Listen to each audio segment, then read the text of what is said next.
So when now, up until now, whenever I have told to draw the structure of an atom, how have you drawn it? So for example, if I tell you to draw oxygen, how would you draw that? Well, what you do is you simply draw the nucleus, and you tell me that this nucleus has, let's say, so this is oxygen, which has 8 protons and 8 neutrons also. So you see that this nucleus has 8 protons and 8 neutrons, and then you draw the first shell around it, which has 2 electrons, and then the second shell around it, which has the remaining 1 2 3 4 5 6 electrons in total. 1 2 3 4 5 6 7 8 electrons in total, 2 in the first orbit and 6 in the second orbit, right? This is the way you were drawing the oxygen atom, the structure of it.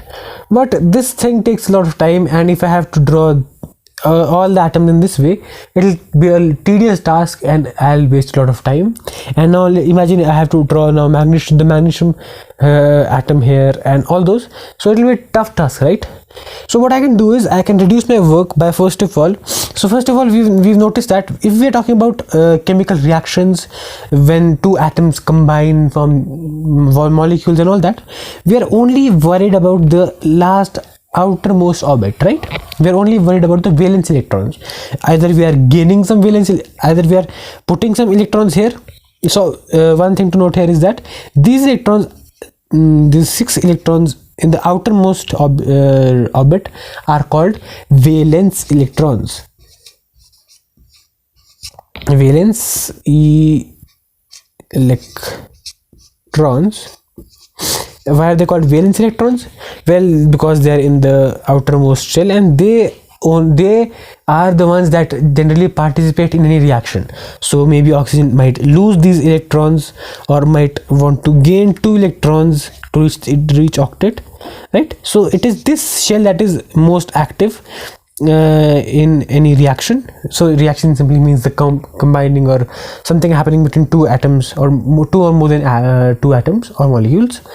So it's only the outermost shell or the orbit that is participating. So we only care about that, and we only care about these electrons called the valence electrons, and we don't even care about the nucleus. Neither do we care about the electrons in the inner orbits. Why? Because they do not really participate much in any chemical reaction, so we don't even bother about that. We simply don't draw them. Instead of drawing them, I can simply write the symbol of oxygen here to show that. So this is just an O, not a 0. I have written the O there just to signify that this is an oxygen atom, and they are inside this. They are the bound atoms, and the bound atoms. What are the bound atoms? The atoms, what are bound electrons? Very sorry, bound electrons are the electrons that are in the inner shells, not in the outermost shell, in the inner shell. So in this case, it was the 2 electrons in this first shell. And also this also tells me that there is the nucleus, which has 8 protons and 8 neutrons, because this is an oxygen atom. Now also drawing this whole circle of the orbit is also tedious task. So instead of drawing the circle, what I can do is I can remove that circle, and I can only place the electrons there. So I have 1 2 3 4 5 6. Perfect. I have 6 electrons around the oxygen atom, and we generally tend to draw them in pairs, like 1 2 3 4 5 6 7 8. Now why pairs, we'll see that in later why that is useful. But yeah, this is how we draw oxygen atom in a shortcut manner. This is much simpler, right? We just simply add the symbol in the center. So for example, if I give you another example here, let me draw nitrogen.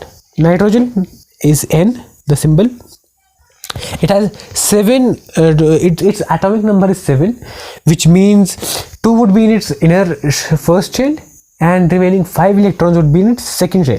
So its second shell is the valence shell, where we have the valence electrons, and so I draw only those 5 valence electrons. So the 5 electrons go 1 2 3 4 5. That's it.